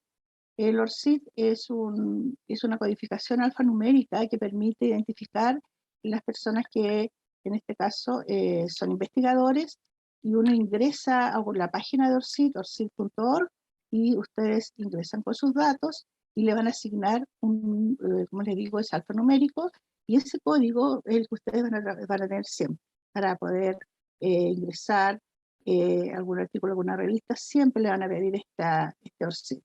De hecho, nuestros estudiantes cuando envían sus trabajos para revistas, también ellos pueden tener su ORCID, y de hecho ingresan y se identifican con un ORCID para siempre.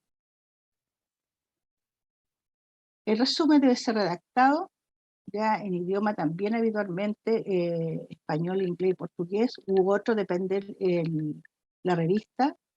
Debe contener siempre los objetivos, metodología, resultados y conclusiones, habitualmente 250 palabras, 300 en algunas revistas y algunos aceptan un poco más, pero habitualmente no son más allá de 300 palabras porque es lo que habitualmente permite que las personas lean el resumen y leyendo el resumen sepan si realmente les interesa o no el artículo.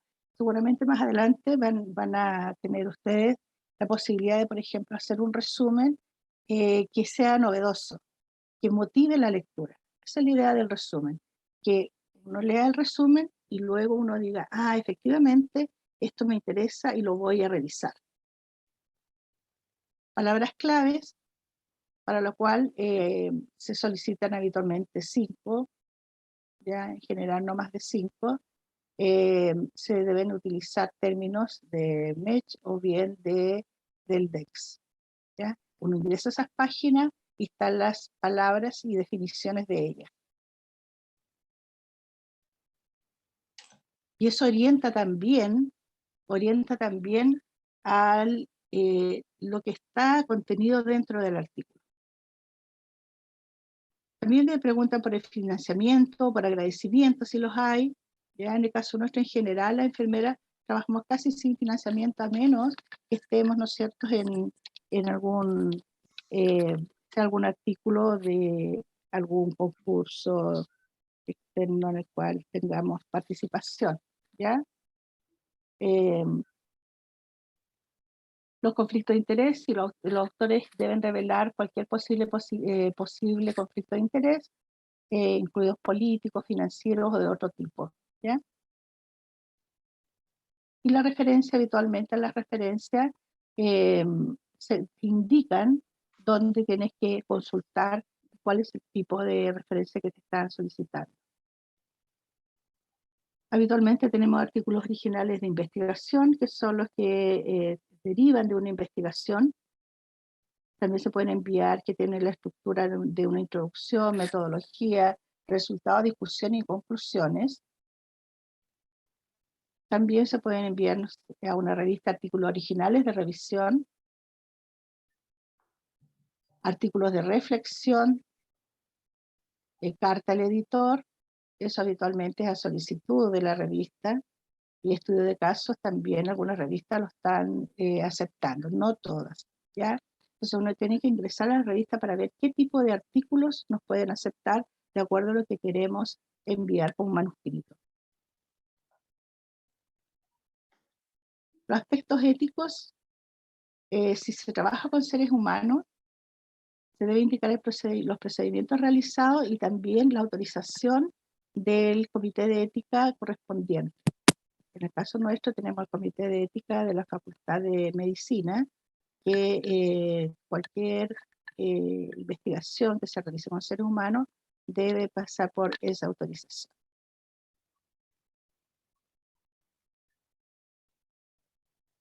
Ya, vamos a pasar esto.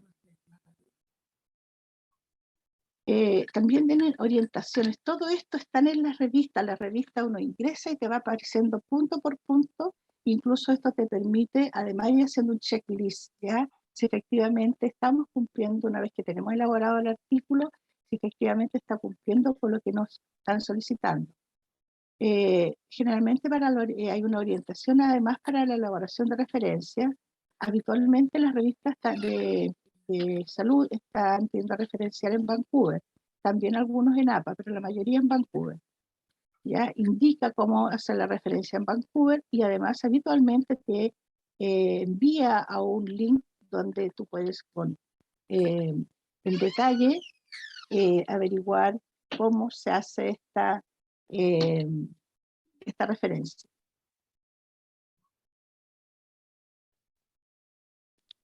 Una declaración de originalidad. hay una carta que se debe enviar que se indica que el artículo ya es producto de una investigación, ya, o es producto de una contribución intelectual propia de la persona o del grupo, ¿ya? Y que si es derivada de una tesis u otro, también debe estar marcado. Si es una tesis de maestría, si es una tesis de doctorado, o no deriva de tesis, ¿ya? Y con eso las entidades, en este caso la revista, confirman que el documento es original, de acuerdo a esta declaración.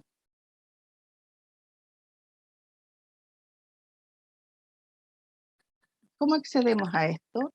Accedemos, como ya dijimos, ¿no es cierto? En el caso de la revista chilena de enfermería, hay distintos iconos donde uno puede ingresar y en este caso vamos a ingresar, vamos a entrar, nos vamos a registrar y luego ¿qué se hace? Se envía el artículo, ¿ya? Y el artículo, como les digo, tiene requerimientos que tienen que estar con cada uno de ellos realizados de tal manera que tengamos menos posibilidades de ser rechazados. Entonces, una vez que enviamos el artículo, ¿qué es lo que sucede? Enviamos el artículo a la revista. La revista hace una primera, en este caso, el editor y los editores asociados hacen una primera revisión. Esta primera revisión consiste habitualmente en revisar si cumple con los requerimientos, los requisitos que pide la revista para la publicación. Si tiene todos los apartados, ¿ya? Que son los que acabamos de ver, entre otros, ¿ya? Y si cumple con los requerimientos, y por otro lado, se hace una revisión antiplagio, para saber, porque las revistas en general también tienen que revisar, no en general, sino que todas las revistas revisan si estas referencias de las cuales están en el artículo están referenciadas, o efectivamente es una referencia y no es una copia, ¿ya? Entonces eso habitualmente es el primer corte que se hace. Entonces esta es la primera parte, la primera revisión de un artículo que se envía a una revista.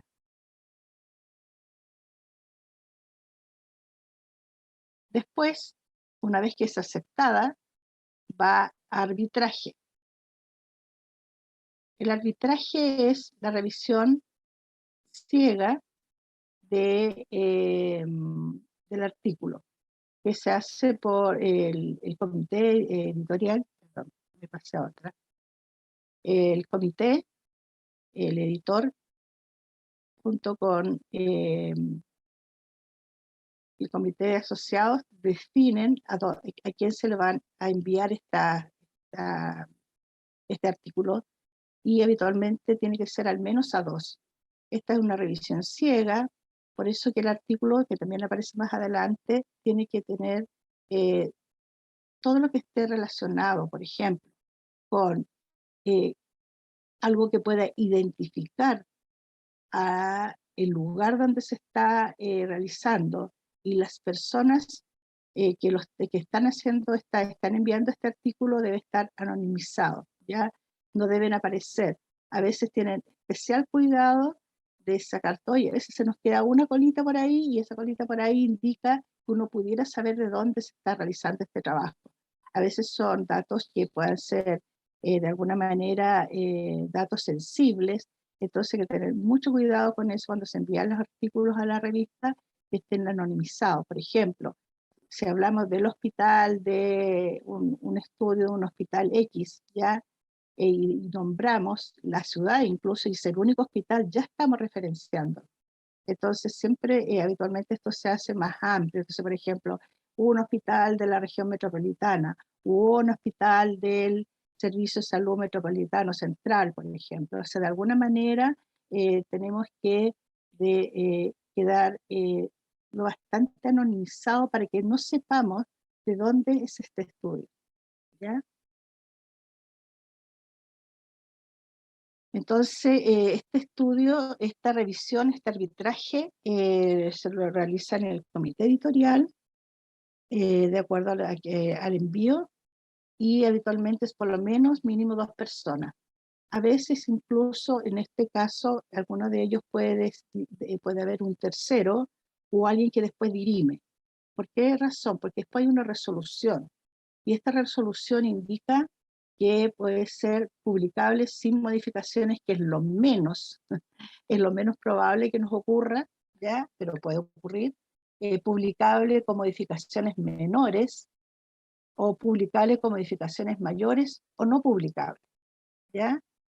Y esto incluso puede ocurrir que uno de los revisores diga es publicable con modificaciones mayores, y otro diga, por ejemplo, que es publicable con modificaciones menores. Entonces se dirime, y a veces incluso en algunos casos, por ejemplo, alguien puede decir que no es publicable, pero dos dijeron, uno dijo que era publicable, pero con modificaciones menores, entonces se solicita a un tercero una revisión para poder dirimir, ¿ya?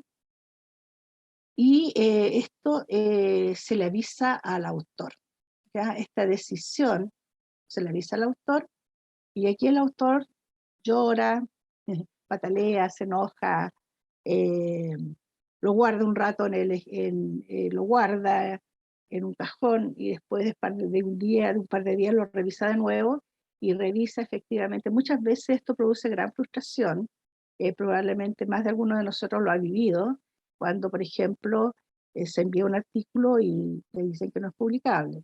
Y hay experiencias de investigadores en los cuales una revista le dijo que no era publicable, y lo enviaron después a otra revista, y esa revista sí lo publicó con algunas observaciones menores. Entonces muchas veces también hay que tener cuidado con eso, que puede que una revista no lo considere porque no está en su línea editorial, porque las personas que lo revisaron consideraron que según su opinión tenía... no estaba de acuerdo con la línea editorial, o era algo que no les interesaba publicar, o simplemente no lo consideraron que tenían muchas modificaciones por hacer, y eso no nos debe defraudar. Debemos continuar y pensar que podemos arreglarlo, y puede de alguna manera ser mejorado, ¿ya? Entonces, una vez que ya decidimos, nosotros si somos autores únicos o con el equipo, decidimos hacer las modificaciones, se reenvía con correcciones. Y este reenvío con correcciones ya va a permitir una nueva revisión y una decisión por parte de este comité.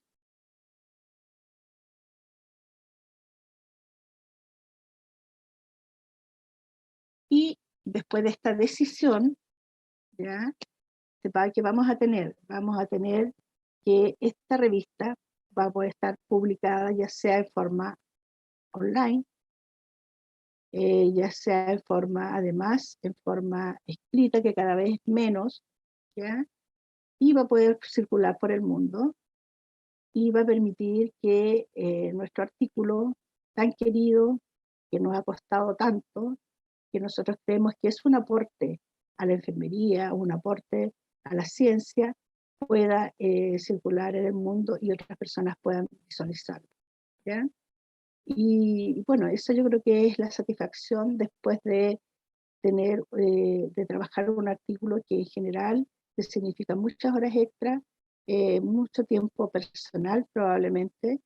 Habitualmente en la clínica ni en la academia tenemos tiempo tan protegido como para publicar. Por lo tanto, habitualmente son horas que sacamos de nuestro tiempo personal, pero permite una gran satisfacción poder hacerlo, ¿ya? Poder lograr que un artículo esté en una revista, que esté publicado, y que otras personas lo puedan ver el trabajo que hemos realizado, y que además puedan referenciarlo para sus propios trabajos. Ese es mi proceso editorial a grandes rasgos. Así que abro el debate si hay alguna consulta que realizar, o algo más que a lo mejor se me puede haber escapado y que no está en esta presentación. voy a Muchas gracias, estar... Emerita, por la presentación. Como tú dices, quizá, claro, hay que como ir armando esta lógica, insisto, tras bambalinas, porque uno como autor lo que hace es que uno envía y espera de vuelta. Pero quizás cualquier consulta que tengan, tanto en el envío, si tienen alguna duda, o en la respuesta en el proceso, sería interesante que se le hicieran saber a Esmerita. Hola, Hola. mira, Voy a dejar de... Armando está preguntando. sí, felicitaciones. La verdad es que pocas veces uno tiene la oportunidad de escuchar a las personas que toman las decisiones finalmente en la recepción de los trabajos, y tengo algunas dudas puntuales chiquititas, ¿sí? básicamente como de criterio. ¿En qué se diferencia en la editorial principalmente de si un artículo es una tesis de pregrado, tesis de magíster, tesis doctoral, o no es afiliada a tesis? Hay alguna distinción en el proceso? Porque me di cuenta que hacen la pregunta en el fondo cuando se adjuntan los artículos. ¿En qué infiere eso o en qué influye en el proceso? Ya. No, no influye, solamente es una forma. A ver, yo creo que uno de los temas importantes en la revista es transparentar lo que estamos haciendo, y eso te lo piden. O sea, transparentar, ¿este trabajo es un trabajo inédito o no? Este trabajo es por contribución de una tesis, porque la tesis de alguna manera está publicada. Me refiero a que pueda estar, ¿no es cierto?, disponible en el lugar donde tú hiciste tu tesis. Y habitualmente, por ejemplo, uno hace una tesis y le preguntan, ¿quiere que esto sea publicado o no, o queda dentro de, el archivo del lugar? Pero puede estar, hay personas que pueden tener acceso a ese archivo. Por lo tanto, sin estar publicado, los datos que están ahí, algunas personas lo pueden tomar y lo pueden usar.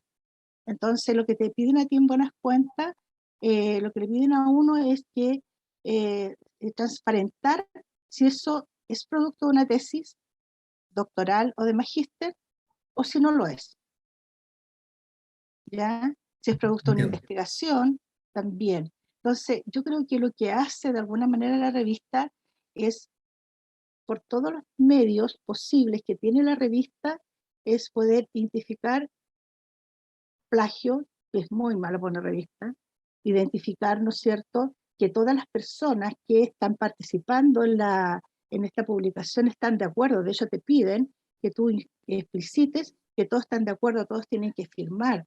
Ya están los ORCID de cada una de las personas participantes en el artículo, está la dirección del correo electrónico, y además una firma de que ellos efectivamente, la mayoría lo pide, efectivamente están de acuerdo con esa publicación, y no que los agregaron así nada. ¿Ya? Y como te digo, no sé si te respondo con lo que te dije, que tiene que ver con transparentar más que otra cosa. Tú dices, esto es, no es que te lo vayan a colocar en una parte diferenciada dentro de las publicaciones, no, sino que simplemente es decir, por ejemplo, sí, esta es una tesis que yo realicé, pero no está publicada y recién la estoy publicando, por ejemplo. ¿Ya? No te lo van a poner un apartado aparte, sino que es transparentar de dónde surge este trabajo de investigación. Entiendo. ¿Sí? Y no sé si alcanzo a hacer otra pregunta chiquitita. Espera Sí. un poquito, Armando, porque lo primero está ya el link de la asistencia de hoy día. Profesora Ya. Emiliana, ¿quería hacer un alcance? Pero él quería hacer Sobre- otra al tiro, ¿te parece que Sí, lo Es dejemos a que él? sobre lo que, súper cortito. es para cerrar un tema primero, Esmerita. Sí. Sobre lo que la consulta, me gustaría mencionar que, ojo, cuando hacen tesis de pregrado, posgrado, subirle al cybertesis, porque para efectos de publicación eso ya está en la web, por lo tanto, cuando suben ustedes sus artículos y además está en la cybertesis, les va a aparecer que hay plagio, de ustedes mismos, autoplagio. Así es que les recomiendo, si tienen interés en publicar sus tesis, no las suban, a veces las universidades lo suben automáticamente, pero no suban sus tesis a cybertesis, o si no van a quedar con el trabajo bloqueado, van a necesitar empezar a hacer salami y sacar parte de la tesis para no quedar como plagio. Eso no es. Habitualmente en mi caso, por ejemplo, recuerdo que me preguntaron y uno firma, ¿ya? Si efectivamente quiere que sea publicado o no. Otra, lo que dice Emiliano es cierto, a veces las universidades lo suben, de todas maneras. ¿Ya? Eso es importante, un alcance, Merita, que tiene que ver con que todas las revistas tenemos algún sistema de identificación de similitud, ¿ya? Que no es necesariamente es plagio, pero habla de similitud. Y hay porcentajes que se manejan. Entonces, cuando a nosotros nos llega un artículo y tiene una similitud alta con otros artículos, que va a ocurrir obviamente si tu tesis está arriba y haces un artículo así literal de la tesis, va a tener un alto porcentaje y se va a rechazar. Lo que hacemos nosotros es que le devolvemos a los autores y les especificamos dónde están estas similitudes para que lo puedan mejorar y lo puedan enviar nuevamente. Pero ahí está el tema, que es muy complejo cuando existe la obligatoriedad, al menos en mi caso, magíster, doctorado, siempre tuvo la obligatoriedad de subir mis tesis a los repositorios, no fue una opción, no es algo voluntario. Tiene que finalmente parafrasear muy bien, reidear muy bien los artículos para no caer en esta similitud. Pero como dice la doctora Emiliana, cuando está la posibilidad de no hacerlo, es mejor para evitar, porque uno tiende, sobre todo quizás la parte de metodología, a usarla muy similar. Pero eso es lo que ocurre hoy en día, así como hay muchos software, el mismo Google tiene uno gratis, Unicheck, hay hartos para docencia, ¿cierto? También hay uno específico para revistas, y lo que hace es que te muestra de dónde es la similitud, dónde viene. Entonces, para evitar eso siempre es mejor parafrasear y obviamente que el documento no esté en extenso en otro lugar. Daniela Montesino tiene la mano levantada. Disculpa, Denise, la persona que estaba preguntando antes, todavía que tenía una pregunta. Sí, es que hay más y después volvemos con Ana Matos, Merita. Bueno. Hola a todos y a todas. Quisiera hacer una consulta en realidad desde su experiencia, que nos pudieran guiar. Me ha tocado que en algunas revistas piden que uno recomiende revisores. Entonces, ahí es como, wow, ¿qué sería lo recomendado? Porque en el fondo uno conoce personas que pueden ser referentes en la temática, pero son conocidos de uno. Entonces, ahí también es complicado, o es mejor aventurarse con personas que uno no conoce, pero también ahí es como un riesgo, no sé. ¿Qué recomiendan ustedes dentro de su experiencia? ¿Merita? Bueno, sí. Es un poquito el dilema que tú mencionas, ¿no? O sea, el tener personas conocidas, la persona conocida puede ser objetiva y va a decir, yo la conozco, pero puedo objetivizarlo, o sea, te van a llamar, ¿ya? Pero ella puede decir, sí, efectivamente, trabajo con ella, trabajamos en el mismo claustro, por decirte algo, pero puedo objetivizarlo y puedo revisarlo en forma, sin implicar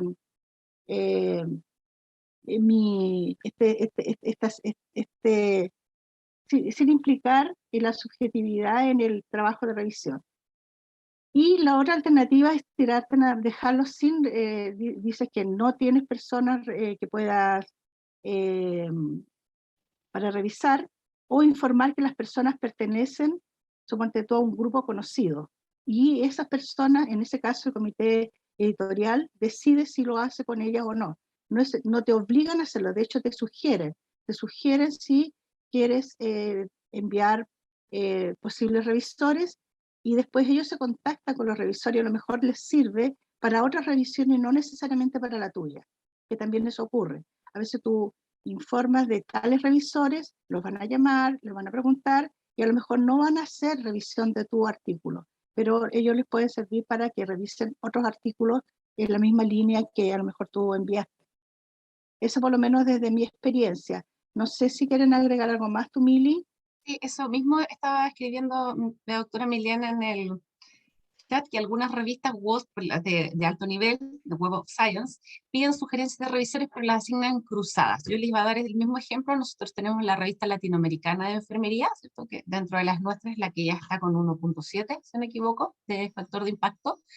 Y ella normalmente solicita, pero ojo, no pide, dice, usted recomienda revisores, pero pide que uno especifique en qué áreas. No está pidiendo directamente revisores para el artículo. Lo que está haciendo la revista es agrandando su base de datos de pares evaluadores. ¿Ya? No está pidiendo directamente pares evaluadores para el artículo, sino que está pidiendo, ¿cierto?, para tener ella para más temas. Y como dice muy bien Daniela y decía Esmerita, entran los conflictos de interés, y ahí hay que tener muy claro, porque hay que ser muy honesta, si yo soy capaz de revisar sabiendo quiénes son los pares de valor. Al menos mi experiencia, y sé que en general las de otros miembros de nuestro comité, es que nosotros, uno prefiere bajarse, es complejo de repente ser objetiva, incluso yo lo digo personalmente, incluso objetiva hacia arriba, uno que a veces es más exigente cuando conoce a las personas. Entonces, es mejor si uno siente que no lo puede realizar como dice Merita, es preferible rechazarlo, y esto es tanto muchas veces para fondos concursables, para también comités de ética, o sea, en general. En general la investigación tiene que tener como súper claros los principios éticos, entonces si uno siente que no va a poder separar las aguas, como decimos acá en Chile, es mejor bajarse. Camilo Silva tiene otra pregunta. Perdón, Denis, quería agregar algo respecto a eso, la misma consulta de la Dani. Lo otro que pasa que a veces uno recomienda, pero el recomendado no sabe que lo recomendaron, entonces te llega igual el artículo, pero uno conoce a la gente por el tema que están investigando. Sí, porque normalmente en los artículos uno debiera borrar cualquier referencia que identifique a los autores, pero no siempre se hace. Entonces, yo personalmente prefiero no revisar a gente que conozco, porque como dice la Denise, de repente puede ser muy exigente. Y a mí como directora me conviene, comillas, nosotros como departamento nos conviene que publiquen harto nuestros colegas. Entonces, si a mí me llega una colega, o sea, puede que mi subjetividad esté muy presente y al final diga, oye, no, está súper bueno. También me ha pasado que me han recomendado y los artículos para revistas extranjeras no han estado tan buenos como yo hubiera querido. Pero así como, no, bueno, pucha, ya la conozco, sé el trabajo que hay detrás. Entonces uno le hace mil observaciones y cuando te ponen, usted recomienda que sea publicado, uno pone sí, no importa las observaciones que tenga, pero igual a uno, o sea, poco menos hay que rehacer los artículos. Entonces frente a eso, yo creo que o sea, uno puede recomendar gente, pero lo ideal es que las revistas, así como bien indexadas, cruzan los revisores. No te revisan a ti mismo. Así es que puedes recomendar. Pero a mí no me recomienden, por favor. Muchas gracias. Mejor ya. Sí, ese quizá es el alcance para cerrar la pregunta de Daniela. Pregúntenle a las personas antes de recomendarlas. Ese también es un tema importante, ¿ya? Así como cuando uno recomienda, insisto, para pares evaluadores, para fondos, para todo, pregúntenle a las personas si pueden, si tienen tiempo, porque igual también de repente hay momentos en los medios críticos de la revista y uno ya está más sobrepasada y también uno se siente, como dice Mirliana, un poco en deuda, como de ayudar. Y es eso. Muchas gracias, Daniel. Camilo Silva tenía levantado la mano. ¿Estás, Camilo? Sí, aquí estoy.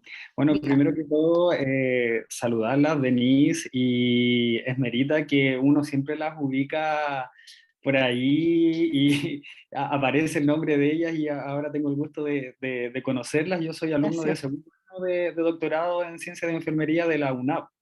Mi primera carta al editor la hice con ustedes, que salió en este volumen. Entonces, primero que todo, como comentar un poco la experiencia que he tenido yo. Efectivamente, uno tiene esa frustración cuando a uno le rechazan sus publicaciones y uno cuando está recién partiendo en esto, igual afecta bastante, por lo menos lo que nos ha pasado a mí y a mis compañeras del doctorado, entonces es como súper frustrante al principio. Sin embargo, esto ya con el paso de los años, yo estoy en segundo año, ya va cambiando un poco y uno ya se va más enterando, ya más entrenando en este tema y ya no se hace tan tedioso a lo mejor enviar un artículo.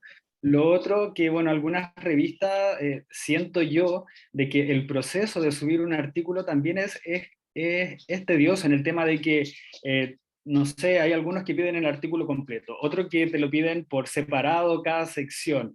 Entonces uno se tiene que ir adecuando a la revista y a lo mejor unificar los criterios. Pienso yo de repente sería como súper rico que todas las revistas unificaran criterios de cómo uno tiene que subir un trabajo para no tener que estar adaptando, porque si te lo rechazan en un lado, probablemente lo tienes que adaptar a cómo te lo está pidiendo la otra revista. Y eso por lo menos lo que me ha pasado a mí. He ido conociendo a mucha gente en el proceso y doy gracias por haber quedado dentro de las personas aquí en el curso. Y también decir un poquitito con respecto a mi tesis de magíster en enfermería, que también lo hice en la UNAP, que me pasó algo similar. Claro, yo tengo mi tesis en el repositorio, está bloqueada, pero sin embargo si uno me busca con el nombre aparezco en Google. Pero mi tesis de magíster, o sea, no está publicada, pero sí aparece como el resumen. Entonces, ahí también me ha generado un poquitito de conflicto para poder subirlas a otra revista. Ahora estoy viendo la opción de exponer en un congreso mi tesis de magíster, así que, bueno, ahí estamos. Un gusto conocerlas y participar con ustedes, eso. Gracias, Camila. Gracias a ti, Camilo, porque es súper bueno como la experiencia que tú la viviste del proceso editorial. Y ahí comentarte un poco que lamentablemente la mayoría de las revistas a nivel enfermería, que a nivel latinoamericano usamos la misma plataforma, que es la que tenemos nosotros, que es la OJS, porque es la plataforma gratuita. Y si ustedes quieren enviar, y ahí les vamos a hablar un poco más de otras revistas, pero claro, la enfermería actual de Costa Rica, tenemos aquí Chan, casi todos usamos la misma plataforma que OJS. Y como tú mencionas, sí, este tema de los archivos se está unificando un poco más. Ya a nivel de enfermería estamos bastante más unificados, pero siempre van a aparecer por ahí, como muy bien tú mencionas, algunas revistas que son como tamaños distintos, interlineados distintos, y sí, uno tiene que ajustarse. La clase que tenemos en un rato más es de eso, es la maqueta, en Claro, definitiva. me pasó, por ejemplo, con la revista de atención primaria española, que ahí yo quise mandar un análisis de concepto.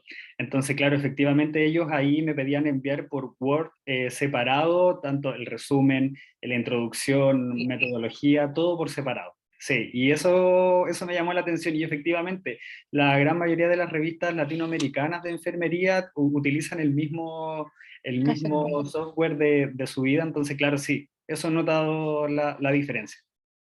Ahí lo que ocurre es que tiene que ver también con un tema que vamos a ver, que viene ahora después del receso, viene Daniel, o sea, viene Felipe Machuca, que nos va a hablar más de las revistas, y tiene que ver con los niveles de indexación. Ya la revista de atención primaria es una muy buena revista, pero es una revista Web of Science, es una revista ya de alto impacto. Entonces, Claro. tienen otros criterios para el par ciego, para el en vivo. Entonces, sí, ocurre eso como tú mencionas, que ya tiene sus propios criterios. Ahora, como menciona Milena en el chat, dice, claro, uno va poniéndose cuero de chancho a la larga, cuero duro, pues, disculpe, yo cuero de chancho, pero a la larga, claro, uno va entendiendo que son críticas y hay que aprender de que quizás muchas veces el que no le publiquen a uno un artículo tiene que ver con que uno eligió mal el artículo, y como muy bien tú dices, que hay que aprender harto Word, uno aprende harto Word, a cambiar los tamaños, los colores, los destacados, así que sí, pero es un proceso y hay que iniciarlo. Sí, insisto, como partimos el curso de la mañana, por favor, láncense. Si eso es, si no, uno no parte, no es, y es como todo, cuando nosotros partimos estudiando, cierto, todos, nadie sabía tomar una aguja, y lo veíamos como algo imposible. Y sin embargo, los que ya se han dedicado más a la asistencia, me llama la atención a mí que casi sacan sangre con una mano y abren la jeringa y la mueven y todo. Son habilidades, son competencias y hay que desarrollarlas como cualquier otra, ¿no? En nuestra área. Sí, Yo creo que nos pasa por el hecho de que, no sé, por ejemplo, yo tenía muchos trabajos que había hecho en primer año y siempre tuve miedo a publicarlos. De hecho, la carta esa que les envié a ustedes, eso yo lo hice en primero, entonces siempre con el temor, así como, pucha, ¿me lo aceptarán? No, sí. Y este año ya me lancé, dije, ya, voy a empezar a publicar todo lo que tengo hecho, todos mis trabajos, y la verdad que me ha ido bastante bien, pero yo creo que es un poco perderle el miedo a publicar. Yo creo que todos cuando partimos siempre tenemos ese miedo a cómo nos van a evaluar las demás personas. Entonces, hay que lanzarse. Sí, es la efectivamente. exposición. Para cerrar, Armando, ¿tú tenías otra pregunta? Sí, no, fue respondida, era el tema del plagio, así que fue respondida, pero agradeciendo también las palabras de Camilo.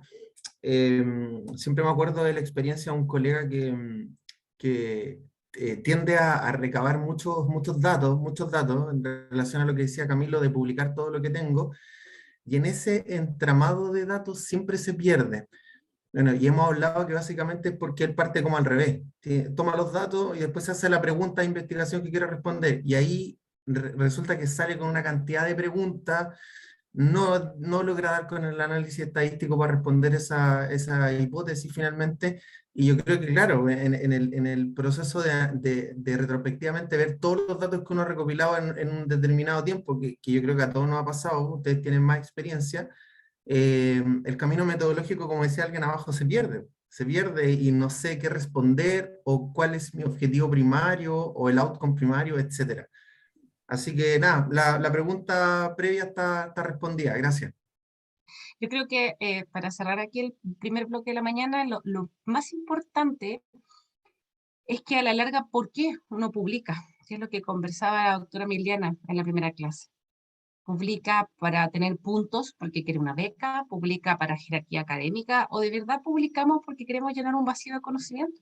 Pero cuando de verdad uno lo que quiere es hacer un aporte a la disciplina, un aporte a la salud y mejorar la salud de nuestra población a cargo, uno lo que está viendo es una brecha de conocimiento. Entonces uno sigue el camino metodológico. Y a mi juicio uno de los errores es ese. Y eso es una incoherencia, de hecho, metodológica, es tener los datos y querer publicar, y como muy bien tú dices, Armando, como que no calza, es difícil, porque no puedes seguir el orden, porque parte al revés. Entonces, hay que seguir el camino metodológico. El camino metodológico es una idea, es una necesidad, es esta brecha, es aportar. En definitiva, lo que uno busca es que las investigaciones muy buenas que realizan ustedes, o los trabajos que hacen, no queden en un cajón, sino que se difundan. Aquí hay mucho que difundir. Estamos cerrando la primera parte de la mañana. Les voy a recolocar el link de la asistencia y ahora durante el receso les va a llegar la tarea de hoy día. Así que eso, ¿alguien tiene algún otro aporte? ¿No? No, nos vemos entonces aquí en este mismo lugar a las 11:15 para partir con ya revistas. Muchas gracias. Ya.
Perito, hola. ¿No puedes cerrar?